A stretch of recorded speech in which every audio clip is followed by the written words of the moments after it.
ناز میں اپنی عقیدتوں، محبتوں اور نیاز مندیوں کا اظہار کرنے کے بعد انتہائی واجب الاحترام معزز محتشم ذی وقار برادران اسلام، السلام علیکم ورحمۃ اللہ وبرکاتہ۔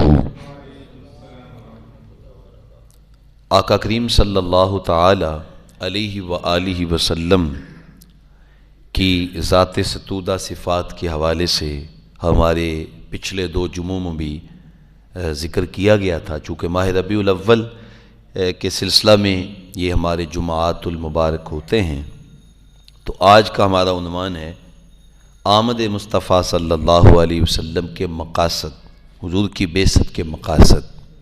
اللہ تعالیٰ جل شانہ نے حضور کی بعثت کا ذکر قرآن مجید میں کئی مقامات پہ کیا ہے۔ جو سورہ نساء کی ایک آیہ کریمہ میں نے آپ کے سامنے پڑھنے کا شرف پایا ہے، ایک خوبصورت انداز میں اللہ تعالیٰ نے ارشاد فرمایا، لَقَدْ مَنَّ اللَّهُ عَلَى الْمُؤْمِنِينَ اِذْ بَعَثَ فِيهِمْ رَسُولًا، کہ اللہ تعالیٰ نے اہل ایمان پر بہت بڑا احسان کیا کہ انہیں اپنا محبوب عطا کر دیا۔ تو محبوب کی بعثت یہ اہل ایمان پر بہت بڑا احسان ہے۔ ایک تو محبوب کا آنا احسان ہے، اور اگلا احسان یہ بیان فرمایا کہ من انفسہم، کہ محبوب کو بھیجا بھی انسانوں میں سے ہے۔ اگر اللہ چاہتا تو محبوب کو فرشتہ بنا کے بھیج سکتا تھا، کیونکہ محبوب تو فرشتوں کے بھی نبی ہیں۔ اگر اللہ چاہتا تو محبوب علیہ الصلوۃ والسلام کو جنات میں سے بنا کے بھیج سکتا تھا، لیکن اس نے محبوب کو جنات میں سے نہیں بنایا، فرشتوں سے نہیں بنایا۔ کہا من انفسہم، انسانوں میں نے تمہارے اوپر کرم کیا ہے کہ میں نے اپنے محبوب کو انسانوں میں سے مبعوث فرمایا ہے، تو یہ تمہارا اعزاز ہے، تمہارے اوپر میں نے احسان کیا ہے۔ تو آقا کریم صلی اللہ علیہ وسلم کی کل حیات مبارکہ 63 برس ہے، جن میں سے 23 سال مبارکہ وہ حضور کی بعثت کی زندگی ہے، اس کو آپ کی بعثت کی زندگی قرار دیا جاتا ہے۔ تو اللہ تعالیٰ جل شانہ نے محبوب علیہ الصلوۃ والسلام کو ہم میں بھیج کر ہمارے اوپر احسان کیا۔ اب حضور کی بعثت جو ہے اس کے مقاصد کیا ہیں؟ تو اس آیہ کریمہ میں آقا کریم صلی اللہ علیہ وسلم کی بعثت کے جو ہے وہ 4 مقاصد بیان کیے گئے ہیں، اور بھی کئی آیات میں بیان کیے گئے ہیں۔ تو اس آیہ کریمہ میں 4 مقاصد حضور کی بعثت کے بیان کیے گئے ہیں۔ تو پہلا مقصد حضور کی آمد کا کیا ہے؟ فرمایا یتلو علیہم آیاتہ، محبوب علیہ الصلوۃ والسلام ہمارے درمیان اس لیے تشریف لائے تاکہ حضور قرآن مجید کی آیات کی تلاوت کریں۔ قرآن مجید کی تلاوت حضور کی بعثت کا مقصد ہے۔ تو آقا کریم صلی اللہ علیہ وسلم قرآن مجید کی جب تلاوت کی تو حضور نے تلاوت کا حق ادا کر دیا۔ ادھر حضور کے لبوں سے قرآن نکلتا، ادھر لوگوں کے سینے توحید کے نور سے روشن ہو جاتے۔ آقا کریم اسلام تلاوت کرتے جا رہے ہیں اور اسلام کا نور لوگوں کے سینوں میں داخل کرتے جا رہے ہیں، لوگوں کے سینوں کو روشن کیا جا رہا ہے۔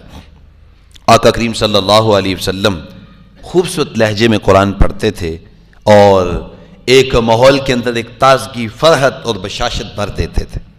عرب کا ایک بہت بڑا نامور شاعر حاضر ہوتا ہے اور آقا کریم صلی اللہ علیہ وسلم کی بارگاہ میں آ کر کے حضور کا کلمہ پڑھ کے حضور کا غلام بن جاتا ہے۔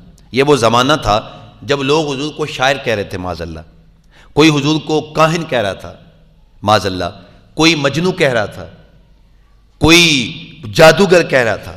تو یہ مختلف الفاظ حضور کے متعلق بولے جا رہے تھے۔ تو ایسے موقع پہ ایک بہت بڑے شاعر کا حضور پر ایمان لے آنا یہ ایک انہونی سی بات تھی۔ تو ابو جہل، عتبہ، شیبہ، انہوں نے اس کو پکڑا شاعر کو اور کہنے لگے کہ تو نے اتنا بڑا، تو سمجھدار آدمی ہے، شاعر ہے، زبان و بیان کا ماہر ہے، تو نے ان سے کوئی معجزہ نہیں مانگا، کوئی دلیل نہیں مانگی، اور تو ایسے ہی بس ان پہ ایمان لے آیا؟ تو اس نے کہا ہاں ہاں ایسے ہی ہوا ہے۔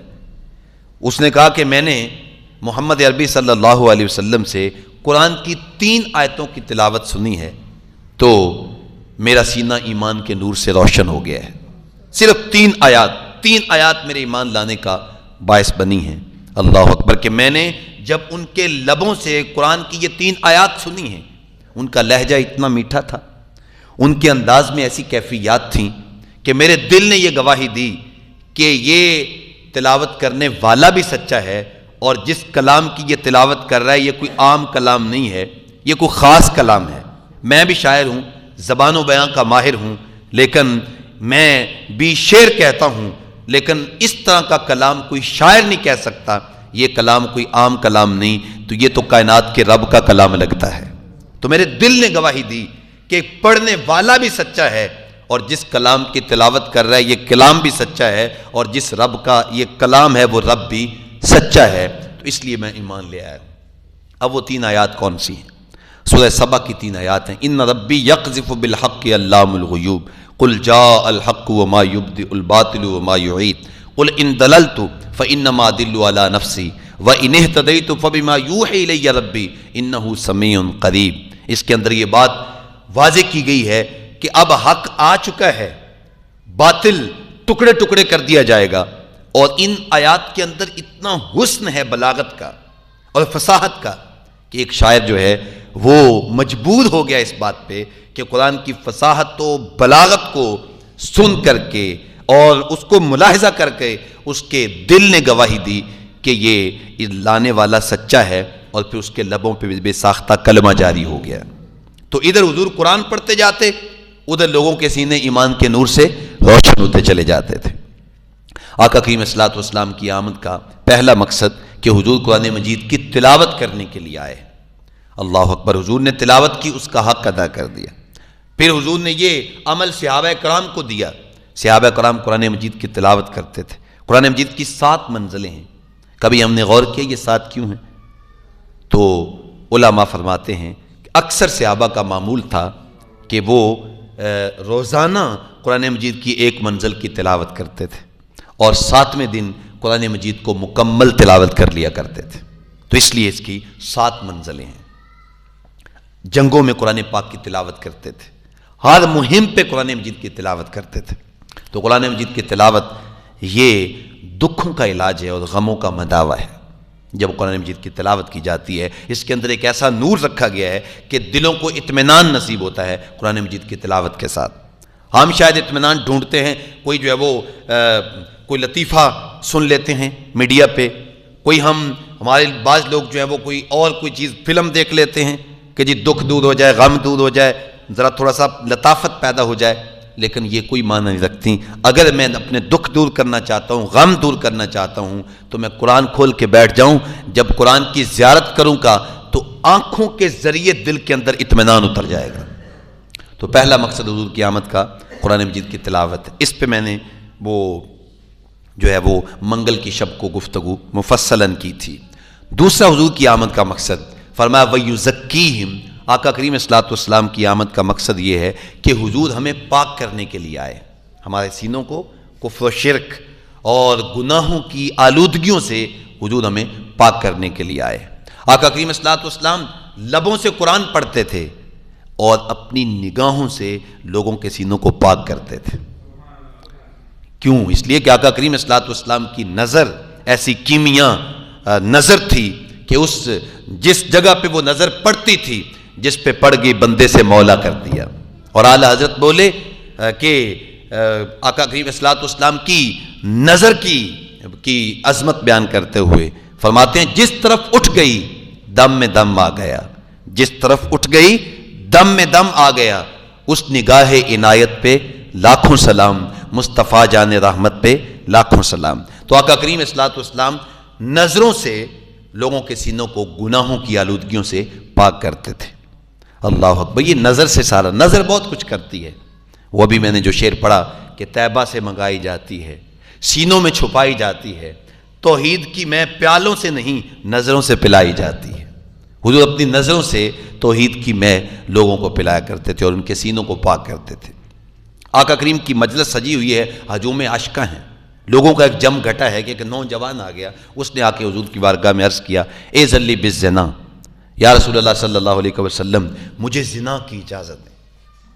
اب اتنی بڑی جرت, اور وہ بھی حضور سے. صحابہ غصے میں آ گئے, اٹھے اور اس کو پکڑنا چاہا, لیکن آقا کریم اسلام کا انداز بڑا حکیمانہ تھا. حضور نے فرمایا بیٹھ جاؤ, اور اس نوجوان کو اپنے سامنے بٹھایا اور اس کو کہا بیٹا جس عمل کی تو مجھ سے اجازت مانگ رہا ہے, کیا تو گوارا کرتا ہے کہ یہ عمل کوئی تیری ماں کے ساتھ کرے؟ تو اس نے ہاتھ جوڑ کے کہا حضور میرے ماں باپ آپ پہ قربان ہو جائیں میں تو سوچ بھی نہیں سکتا. تو کہا جیسے تو اپنی ماں کے متعلق سوچ نہیں سکتا ایسے ہر بیٹا اپنی ماں کے متعلق یہی فکر رکھتا ہے. پھر حضور فرمایا بیٹا بتاؤ کیا تو گوارا کرتا ہے کہ یہ عمل تیری بیٹی سے ہو؟ پھر ہاتھ جوڑ کے عرض کرتا ہے بندہ نواز میرے ماں باپ آپ پہ قربان میں تو سوچ بھی نہیں سکتا. تو حضور فرمایا ہر باپ اپنی بیٹی کے متعلق یہی فکر رکھتا ہے جو تو رکھتا ہے. پھر حضور فرمایا کیا تو گوارا کرتا ہے کہ یہ عمل تیری بہن کے ساتھ ہو؟ عرض کی حضور سوچ بھی نہیں سکتا.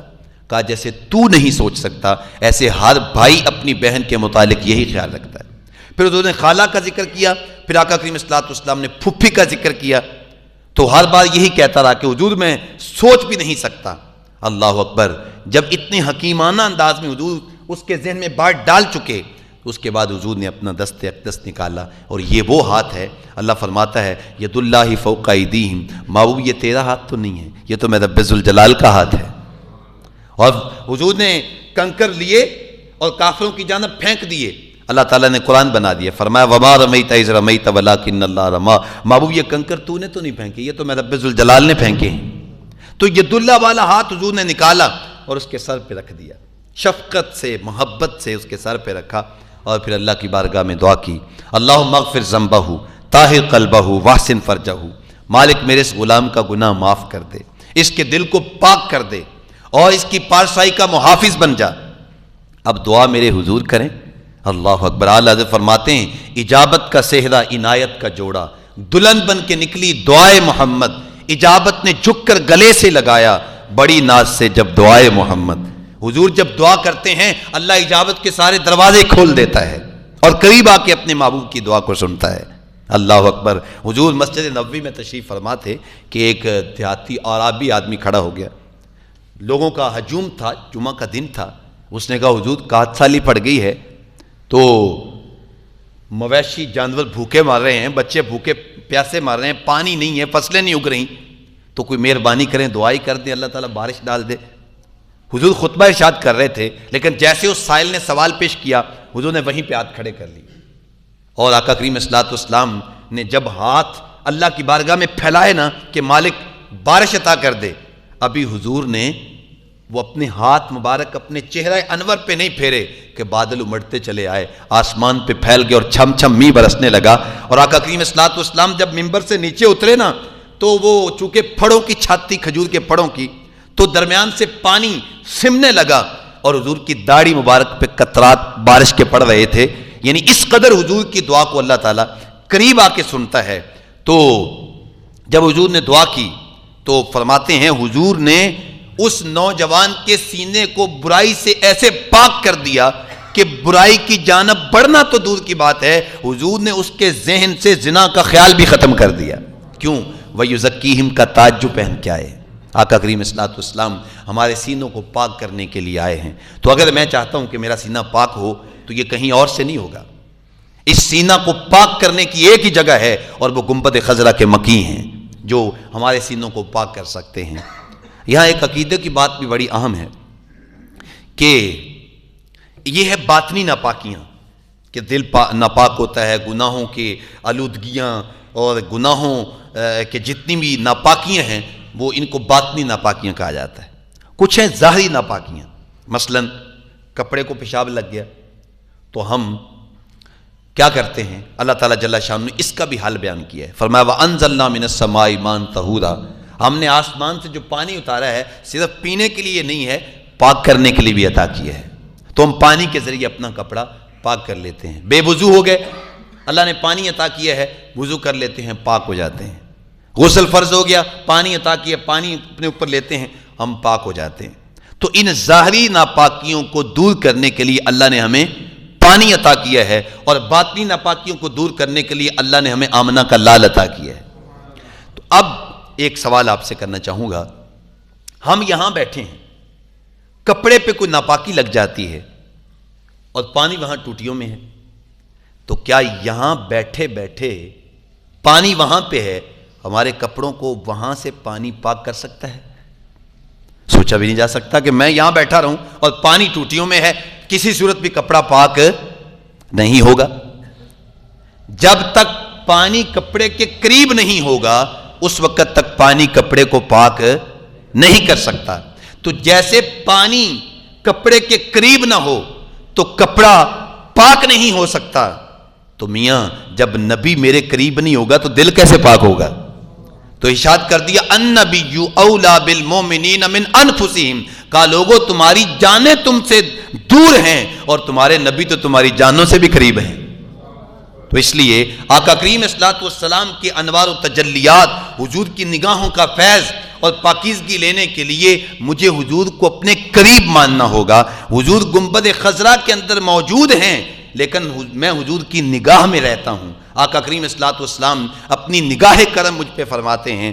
تو جب حضور کی نگاہ فیض اس سینے پہ پڑ جائے گی تو یہ سینہ آئینے سے بھی زیادہ اجلا ہو جائے گا، اور پھر آقا کریم صلی اللہ علیہ وسلم کے فیضان سے اس سینے کے اوپر اللہ کے انوار و تجلیات اترنا شروع ہو جائیں گے. تو حضور کی آمد کا دوسرا مقصد بعثت کا کیا ہے؟ وَيُزَكِّيهِمْ، کہ آقا کریم صلی اللہ علیہ وسلم ہمیں پاک کرنے کے لیے آئے ہیں. تیسرا اور چوتھا مقصد ایک ہی جملے کے اندر اللہ تعالیٰ نے بیان کیا کہ وَيُعَلِّمُهُمُ الْكِتَابَ وَالْحِكْمَةَ. آقا کریم صلی اللہ علیہ وسلم قرآن مجید کے معلم بن کے آئے اور حکمت کے معلم بن کے آئے. حضور کو اللہ نے استاذ بنا کے بھیجا ہے. اچھا یہ استاذ بھی بڑا باکمال ہے. کوئی استاذ بنتے ہیں کسی کالول اکیڈمی کے اندر، کوئی استاذ بنتے ہیں وہ کسی جگہ پہ کسی یونیورسٹی میں ورک شاپیں کرتے ہیں. بی ایڈ کر لیا وہ پروفیشنل ڈگری مل گئی، ایم ایڈ کر لیا پروفیشنل ڈگری مل گئی. میاں اب یہ آدمی استاذ بن سکتا ہے. کوئی کسی اکیڈمی میں، کوئی کسی کالج میں، کوئی کسی یونیورسٹی میں معلم بننے کی ڈگری حاصل کرتا ہے، لیکن یہ کیسا استاذ ہے؟ خود ہی ارشاد فرماتا ہے ادبنی ربی فاحسن تادیبہ، کہا لوگو میں نے کسی انسان سے نہیں علم سیکھا بلکہ میرے رب نے سب کچھ سکھا کے مجھے تمہارے پاس بھیجا ہے. تو یہ کیسا استاذ ہے جس کو سکھانے والا پوری کائنات کا رب ذوالجلال ہے. تو اس لیے معلم بن کے آئے ہیں، اور ایسے معلم کے کائنات میں حضور جیسا کوئی معلم نہیں ہے. اور حضور کس چیز کے معلم ہیں؟ فرمایا حضور قرآن کے معلم ہیں، قرآن کے معلم بن کے آئے ہیں. تو لہٰذا جیسے ہر فن استاذ کے بغیر سمجھ نہیں آ سکتا. ایک ریاضی کو لے لیں آپ تو استاذ کے بغیر ریاضی نہیں سمجھ آتی. اگر استاذ کے بغیر سمجھ آ سکتی ہوتی تو پھر ہمیں اسکول کے بعد ٹیوشن رکھنے کی ضرورت نہ پڑتی کہ بچے پرائیویٹ اسکول میں بھی پڑھ رہے ہیں، اس کے بعد ٹیوشن بھی جاتے ہیں، پھر بھی بس اوقات میتھ سے نمبر کم آتے ہیں، پھر دوبارہ ہمیں کوشش کروانا پڑتی ہے نمبر زیادہ لینے کے لیے، نئے سرے سے امتحان دلوانا پڑتا ہے. تو استاذ کے بغیر یہ نہیں آ سکتی. کوئی گرامر ہے تو وہ استاذ کے بغیر نہیں آ سکتی. تو کسی بھی فن کو سیکھنے کے لیے استاذ کی ضرورت ہے. تو جیسے ہر علم کا کوئی نہ کوئی کسی فن کا استاذ ہے، ایسے قرآن کے لیے بھی تو استاذ کی ضرورت ہوگی نا. تو اگر قرآن سیکھنا ہے تو پھر قرآن کے استاذ آمنہ کے لال محمد عربی صلی اللہ علیہ وسلم ہیں. قرآن کے استاذ ہیں. قرآن مجید کو سمجھنے کے لیے ہمیں حدیث کا سہارا لینا ہوگا. اگر حدیث کے ذریعے ہم قرآن کو سمجھیں گے تو پھر ہمیں قرآن سمجھ آئے گا. آج کچھ تھوڑے بہت پڑھے لکھے نوجوان وہ خود ہی قرآن کے اوپر جو ہے وہ اپنے کہتے ہیں جی میں نے یوں سمجھا ہے. بھی تیری کیا اوقات ہے؟ یا میں کہوں کہ میں نے یوں سمجھا تو میری کیا اوقات ہے؟ تو قرآن سمجھنے کے لیے مجھے آقا کریم صلی اللہ علیہ وسلم کی سنت کے آئینے میں سمجھنا ہوگا کہ حضور نے اس کا مفہوم کیا بیان کیا ہے. تو آقا کریم صلی اللہ علیہ وسلم قرآن کے معلم ہیں. اچھا حضور جو استاذ ہیں، حضور کی تعلیمات میں سے جو استاذ کے اندر جو کوالٹیاں ہونی چاہیے، جو صلاحیتیں ہونی چاہیے، ان میں سے اللہ نے اپنے محبوب کو جو اہم صلاحیت عطا کی وہ یہ ہے کہ حضور بڑے شفیق استاذ تھے. حضور بڑے حضرت معاویہ بن حکم سلمی رضی اللہ تعالیٰ عنہ حضور کے صحابی ہیں. فرماتے ہیں میں ایک دن نماز پڑھنے کے لیے آیا تو غالباً نئے یہ اسلام میں داخل ہوئے تھے اور نماز کے احکامات بھی ابھی نازل ہو رہے تھے. تو فرماتے ہیں کہ میں نماز پڑھنے کے لیے جب با جماعت حضور کے پیچھے میں نماز کی نیت باندھ کے میں کھڑا ہو گیا تو کسی آدمی کو نا نماز کے دوران چھینک آ گئی. تو ظاہر ہے جب کسی کو چھینک آتی ہے تو چھینک کی دعا کیا ہے؟ الحمدللہ. ہم الحمدللہ پڑھتے ہیں اور جو سن رہے ہوتے ہیں بھئی یہ چھینک آنے کے بعد اس نے الحمدللہ کہا ہے تو وہ آگے سے کیا کہتے ہیں؟ یرحمک اللہ.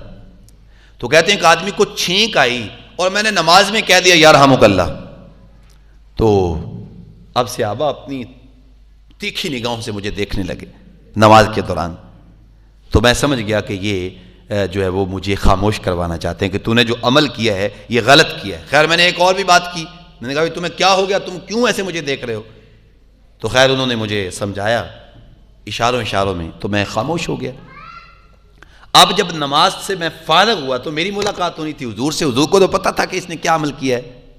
تو سنیے وہ صحابی کا کہتے ہیں فَوَاللَّهِ مَا رَأَيْتُ قَبْلَهُ وَلَا بَعْدَهُ أَحْسَنَ تَعْلِيمًا مِّنْهُ. فرماتے ہیں مجھے قسم ہے اس ذات کی جس نے مجھے پیدا کیا ہے, حضور جیسا خوبصورت انداز تعلیم نہ میں نے حضور سے پہلے کسی کا دیکھا ہے نہ حضور کے بعد کسی کا دیکھا ہے. کہ سمجھانے کا انداز اتنا میٹھا, اتنا حکیمانہ, اتنا شفقت والا تھا کہ کسی شخص کے اندر میں نے ایسا انداز نہیں دیکھا. فرماتے ہیں ما قہرنی ولا ضربنی ولا شتمنی, نہ تو آقا کریم صلی اللہ علیہ وسلم نے مجھے چھڑکا, نہ ماتھے پہ حضور نے تیوری چڑھائی, نہ آقا کریم صلی اللہ علیہ وسلم نے مجھے کوئی برا بھلا کہا. بس مسکرا کے حضور نے مجھے اتنا فرمایا, میرے بیٹے خادم غلام, یہ نماز تو صرف تسبیح تکبیر اور قرآن مجید کی قرات کا نام ہے. تو فرماتے ہیں حضور کا یہ شفقت والا جملہ ایسے میرے دل میں بیٹھا کہ آج تک مجھے بھولا ہی نہیں. تو آقا کریم صلی اللہ علیہ وسلم کا جو انداز تعلیم تھا وہ شفقت والا تھا.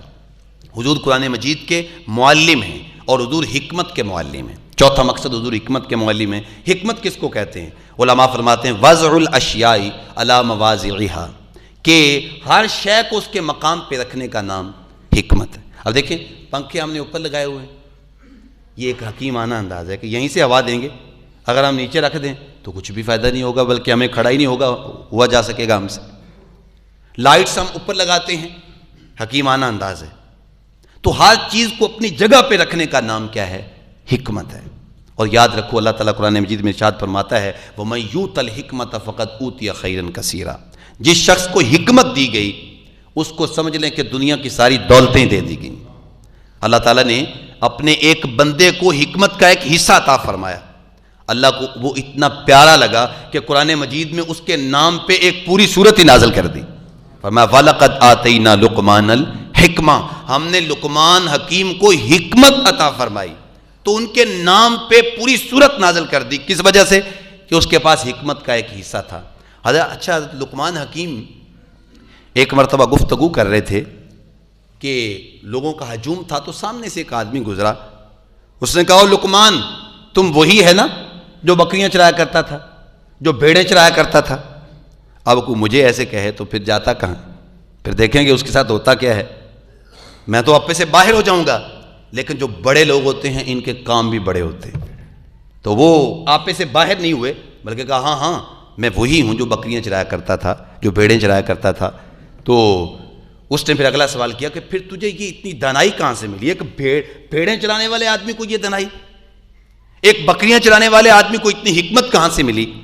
تو وہ کہنے لگے کہ جب سے میں نے 3 کام کیے ہیں نا, اللہ نے میرے سینے کو حکمت سے بھر دیا ہے. اب وہ 3 کام کون سے ہیں؟ حضرت لقمان حکیم فرمانے لگے کہ میں جب بھی بولتا ہوں ہمیشہ سچ بولتا ہوں, میں نے جھوٹ کبھی بھی نہیں بولا. اور دوسری بات یہ ہے کہ میں جب بھی بولتا ہوں با مقصد بولتا ہوں, بے مقصد میں نے اپنی زبان کے اوپر کبھی جملہ ہی نہیں آنے دیا.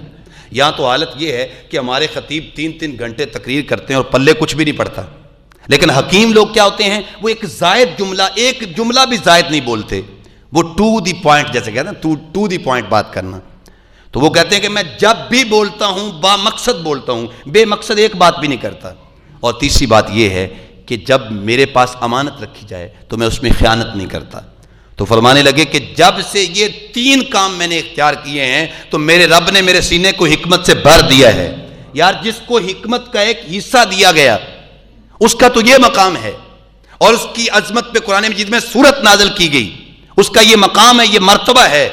تو پھر اس محبوب کی عظمتوں کا عالم کیا ہوگا جو پوری حکمتوں کا استاذ ہی بن کے آیا ہے, جو کائنات کو انسانیت کی عظمت سکھانے کے لیے آیا ہے, پھر اس محبوب کی عظمت کا عالم کیا ہوگا. تو فرمایا وَيُعَلِّمُهُمُ الْكِتَابَ وَالْحِکْمَةَ. آقا کریم اسلام کی آمد کا تیسرا مقصد یہ ہے کہ حضور جو ہے وہ قرآن کے معلم بن کے آئے ہیں, اور چوتھی بات یہ ہے کہ حضور حکمت کے معلم بن کے آئے. اب یہ ایک پورا عنوان ہے. آقا کریم صلی اللہ علیہ وسلم کی آمد کا ایک مقصد, ایک دوسرے مقام پہ بھی بیان کیا گیا جو سورہ صف کے اندر بھی موجود ہے، والذی ارسل رسولہ بالہدی ودین الحق، اللہ تعالیٰ نے اپنے محبوب کو قرآن دے کر بھیجا، دین اسلام دے کر بھیجا، کس لیے؟ لیظہرہ علی الدین کلہ، تاکہ محبوب کے ذریعے اللہ تعالیٰ پوری دنیا پہ اسلام کو غالب کر دے۔ ولو کارہ المشرکون، اگرچہ مشرکین تو اس بات کو پسند نہیں کرتے کہ اسلام غالب ہو، وہ کبھی بھی پسند نہیں کرتے، لیکن محبوب کے آنے کا مقصد یہ تھا کہ محبوب علیہ السلام پوری دنیا پہ اسلام کو غالب کرنے کے لیے آئے ہیں۔ تو آقا کریم صلی اللہ علیہ وسلم نے اس مقصد کے پیش نظر اتنی محنت کی، اتنی کوشش کی کہ آپ صلی اللہ تعالی علیہ وسلم کو اس حوالے سے صحابہ کی شہادتیں بھی قبول کرنا پڑیں، اپنے سگے چچا کا خون دینا پڑا، اور کتنے دکھ جھیلے ہیں، پتھر بھی برداشت کیے، اور حضرت سیدہ سمیہ کی شہادت ہوتی ہے، حضرت یاسر رضی اللہ تعالیٰ عنہ کی شہادت ہوتی ہے مکی زندگی میں، کتنے دکھ جھیلے، تو اسلام کو حضور نے پوری دنیا پہ پھر غالب کیا۔ مدینہ کی ریاست بنا کے آقا کریم اسلام نے اسلام کو نافذ کیا، اور اسلام ایسے ہی نافذ نہیں ہوتا۔ حضور نے جو معروف بات ہے وہ یہ ہے کہ 27 غزوات حضور نے لڑے ہیں، 27 جنگیں لڑی ہیں۔ اگر یہ ایسے ہی سادہ مسئلہ ہوتا تو پھر تو جنگیں لڑنے کی ضرورت ہی نہیں تھی۔ غزوہ بدر کے اندر 14 صحابہ کرام نے دین کو غالب کرنے کے لیے اپنا خون پیش کیا۔ غزوہ احد میں 70 صحابہ کرام نے دین کو غالب کرنے کے لیے اپنا خون پیش کیا، اور 5 صحابہ صرف اس وجہ سے ان کی شہادت ہوئی کہ وہ آقا کریم صلی اللہ علیہ وسلم کی حفاظت کر رہے تھے۔ جب کافر آگے بڑھ رہے تھے نا، تو وہ حضور کے آگے جو ہے وہ ڈھال بنے ہوئے تھے کہ ہمارے آقا کو کوئی تیر نہ لگ جائے، حضور صلی اللہ علیہ وسلم کی جانب کوئی ظالم جو وہ میلی آنکھ سے بھی نہ دیکھے۔ تو حضور کو بچانے کی خاطر 5 صحابہ کرام نے اپنی جانوں کا نذرانہ پیش کیا، اور آقا کریم صلی اللہ علیہ وسلم نے دین کو غالب کرنے کے لیے اپنے غلاموں کو اس انداز سے تیار کیا۔ اور پھر ایک وقت آیا کہ صنعاء سے لے کر حضرموت تک ایک خاتون چلتی ہے، اس نے زیور پہنے ہوئے ہیں، اس نے وہ سونے سے لدی ہوئی ہے، لیکن راتوں کو بھی اس کو کوئی خوف نہیں ہے، دن کو بھی اس کو کوئی خوف نہیں ہے۔ تو یہ محمد عربی کی قربانیوں کا نتیجہ ہے صلی اللہ علیہ وسلم، یہ حضور کی محنتوں اور صحابہ کرام کی قربانیوں کا نتیجہ ہے۔ آقا کریم صلی اللہ علیہ وسلم نے پوری دنیا پہ اسلام کو غالب کر دیا، اور جب حضور نے ظاہری طور پہ پردہ فرمایا، اب یہ حکم حضور نے اپنی امت تک منتقل کر دیا کہ اب یہ امت کی ڈیوٹی ہے کہ امت نے اسلام کو غالب کرنا ہے۔ اور امت کیا سمجھتی ہے؟ ہم سمجھتے ہیں بس دولت اکٹھی کر لیں، ٹھیک ہے، اگر نماز پنجگانہ نصیب ہو جائے نا تو ہم کہتے ہیں ہم نے اپنا فرض پورا کر لیا، ہم جو ہے وہ مال آ گیا، ہم ایک مرتبہ حج کر آئے، بس کام ہو گیا۔ نیکیاں ضرور ہیں، لیکن اصل بات یہ ہے کہ اسلام کے غلبے کے لیے قربانیاں دی جائے۔